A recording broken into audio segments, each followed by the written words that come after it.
គេថាមេបញ្ជាការដឹងការពិតតាំងពីដំបូងហេតុដូច្នេះហើយបានជាអនុញ្ញាតឲ្យ Lynn David ស៊ើបអង្កេតហើយប្រកាសណាស់ថា Lynn David នឹងធ្វើសកម្មភាពដោយសាររឿងនេះបន្ទាប់មកក៏បានបញ្ចេញទាហានដែល Lynn David វាយប្រធានក្រុមស៊ីមចេញមកនេះហើយជាមូលហេតុដែលមេបញ្ជាការនិយាយថានឹងមានអ្នកនៅខាងទូកធ្វើគេលោកប្រកាសថា Lynn David នឹងមិនលាតត្រដាងការពិតទៅឲ្យនាយកសាលាស៊ូប្រាប់ការពិតទៅផាកជុងសាប្រធានការិយាល័យជូបានទូរស័ព្ទមកបង្កហេតុដោយធ្វើជំរឿសពីដល់ Lynn David ត្រូវរាយការណ៍ពីរ៉ូហាស៊ីដែលជួយសង្គ្រោះអាយុជីវិតដោយគ្រោះថ្នាក់ឬរ៉ូហាស៊ីដែលធ្វើបាបទាហានរហូតដល់ស្លាប់នៅទីបំផុតប្រសិនបើជ្រើសរើសជំរឿសក្រោយប្រាក់សោធនរប្រចាំឆ្នាំរបស់រ៉ូហាស៊ីនឹងត្រូវផ្អាកនេះធ្វើឲ្យគាត់ពិបាកជ្រើសរើសណាស់3ផាកចុងសាបានទទួលទូរស័ព្ទហើយសួរប្រធានការិយាល័យជូថាហេតុអ្វីបានជាគេតម្រង់គោលដៅលើពួកគេស្រាប់តែភាគីម្ខាងទៀតផ្ដោតទៅជាមេបញ្ជាការដែលព្រាមមានពួកគេកុំឲ្យធ្វើអ្វីផ្ដេសផ្ដាសហើយឆ្លៀតឱកាសរំលឹកផាកចុងសាឲ្យបឺតប្រអប់ប្រដាប់ក្មេងលេងមើលតើមានអ្វីនៅក្នុងប្រអប់ប្រដាប់ក្មេងលេងនោះគឺជាប្រាក់ផ្នាល់ក្នុងប្រអប់ហើយហាងលេងល្បែងនិងកាមេរ៉ាសុវត្ថិភាពអាចបញ្ជាក់ថាផាកចុងសាបានចាញ់លុយនេះអ្វីដែលមេបញ្ជាការត្រូវការគឺសាមញ្ញបំផុតគឺប្រគល់ USB ឲ្យមកមិនដូច្នោះទេពួកគេនឹងលាតត្រដងរឿងនេះផ្អែកលើស្ថានភាពបច្ចុប្បន្នពួកគេត្រូវតែប្រគល់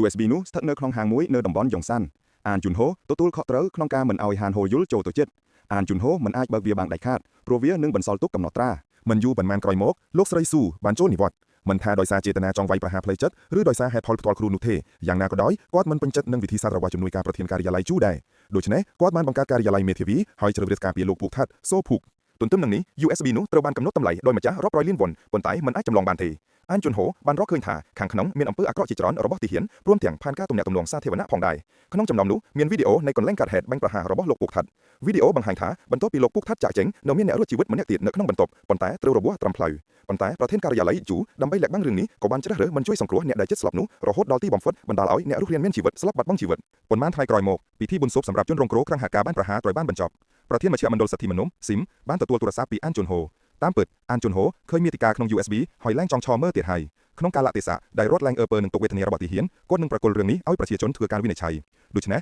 អានជុនហូដែលជាសត្រូវនៃការដេញចាប់ទាហានរត់ចោលជួក៏បានក្លាយជាទាហានរត់ចោលជួខ្លួនឯងដែរដោយណាត់ជួបប្រធានស៊ីមនៅទីតាំងតម្កល់ធាតុសពហើយគាត់នឹងប្រគល់ USB នោះឲ្យទៅប្រធានស៊ីមតាមពិតប្រធានស៊ីមមានអត្តសញ្ញាណមួយទៀតគឺជាបងស្រីរបស់ស៊ីនអ៊ូសុកដែលជាទាហានរត់ចោលជួដំបូងដែលគាត់ធ្លាប់តាមចាប់ហានហូលយុលនិងផាកចុងសាមិនអាចទាក់ទងអានជុនហូបានទេក៏ប្រញាប់ទៅផ្ទះរបស់អានជុនហូតែម្ដងម្ដាយចុងនៅតែរងចាំអ្នកទាំងពីរពេលដឹងថាអានជុនហូមិនមែនរត់ចោលជួដោយសារធ្វើខកទេម្ដាយចុងក៏ធូរស្បើយហើយយកក្រដាសដែលអានជុនហូបន្សល់ទុកឲ្យអ្នកទាំងពីរមើលប៉ុន្តែអានជុនហូមិនបានប្រាប់ថាគាត់នឹងទៅណានោះទេហើយក្រដាសនោះគ្រាន់តែជាការកុហកដើម្បីលួងលោមម្ដាយប៉ុណ្ណោះនៅទីនោះប្រធានការិយាល័យជូនិងមេបញ្ជាការក៏ទទួលបានដំណឹងពីការរត់ជួរបស់អានជុនហូដែរដោយមានអារម្មណ៍ថាមានរឿងអាក្រក់នឹងកើតឡើងក៏ប្រញាប់ប្រញាល់កេនទ័ពជាបន្ទាន់ដោយត្រូវតែនាំខ្លួនគេមកវិញទោះប្រើមធ្យោបាយអ្វីក៏ដោយអានជុនហូបានជិះរថភ្លើងល្បឿនលឿនទៅកាន់ទីតាំងតម្កល់ធាតុសពប៉ុន្តែការទិញសម្បត្តិរបស់គាត់ត្រូវបានយោធារកឃើញគាត់ដឹងថាក្នុងសង្គមព័ត៌មានវិទ្យាគ្មានអាចកំបាំងអ្វីឡើយតើមនុស្សម្នាក់អាចយកឈ្នះកងទ័ពដោយរបៀបណាប៉ុន្តែកំហឹងរបស់មនុស្សសាមញ្ញក៏មិនងាយស្រួលនឹងដោះស្រាយដែរគាត់បានប្រើប្រាស់ស្ថានភាពតំបន់តូចចង្អៀតដើម្បីតតាំងជាមួយសត្រូវដែលហូរចូលមកឥតឈប់ឈរ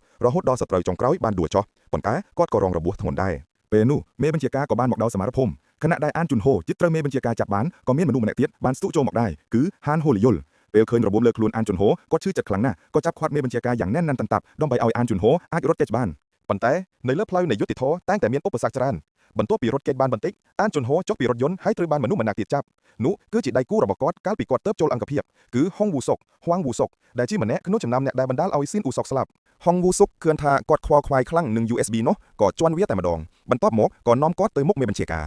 ជាការត្អូញត្អែថាក្មេងៗគឺជាមនុស្សឆៅហ៊ានជន់បំផ្លាញ USB ដោយមិនសួរនាំអ្វីបន្តិចសោះឥឡូវនេះមេបញ្ជាការត្រូវជួសជុលវាដោយខ្លួនឯងពេលនិយាយចប់មេបញ្ជាការបានជួសជុល USB រួចរាល់ហើយប៉ុន្តែពេលដោតចូលស្រាប់តែឃើញថាខាងក្នុងគឺគ្រាន់តែជាការផ្សាយពាណិជ្ជកម្មសម្រាប់ហាងលក់កុំព្យូទ័រប៉ុណ្ណោះ USB នោះមិនអាចចម្លងបានទេប៉ុន្តែអាចប្រួយបន្ទះជីបខាងក្នុងបាន USB ពិតប្រាកដត្រូវបានលាក់ទុកនៅក្នុងទូដាក់អីវ៉ាន់នៃស្ថានីយ៍រថភ្លើងម្ខាងទៀតផាកចុងសានិងហានហូលយុលដោយសារតែជួយអានជុនហូក៏ត្រូវទទួលរងការស៊ើបអង្កេតប៉ុន្តែហានហូលយុលក៏មានភស្តុតាងល្មើសរបស់មេរបស់ខ្លួនផងដែរលើកមុនមេរបស់គាត់បានយកលុយរដ្ឋទៅឲ្យកូនប្រុសរៀននៅអាមេរិកដើម្បីជៀសវាងការតបកិច្ចយោធារឿងនេះបើលាតត្រដាងគឺមិនមែនជារឿងលេងសើចទេក្រោមការគំរាមកំហែងរបស់ហានហូលយុលមេរបស់គាត់ក៏ព្រមចូលរួមសហការប៉ុន្តែគេក៏ថាមេបញ្ជាការបានបញ្ជូន Lynn David និងអានជុនហូទៅស៊ើបអង្កេតនៅទីក្រុងសូជូដោយដឹងការពិតច្បាស់លាស់ក្នុងដំណើរការនេះមេរបស់គាត់ត្រូវបានប្រធានការិយាល័យជូបង្ខិតបង្ខំទៅសហការក្នុងរឿងនេះប្រធានការិយាល័យជូបានស្ដីបន្ទោនមេរបស់គាត់ថាជាដៃគូដែលធ្វើឲ្យខូចការងារប៉ុន្តែអ្វីដែលគាត់ចង់ដឹងជាងនេះទៅទៀតគឺហានហូលយុលនឹងយកសម្លេងថតនេះទៅធ្វើអ្វីតាមពិតគឺគ្មានចេតនាអ្វីផ្សេងទេគ្រាន់តែចង់ឲ្យប្រធានការិយាល័យជូបញ្ឈប់ការដេញចាប់អានជុនហូប៉ុណ្ណោះចំណែក USB វិ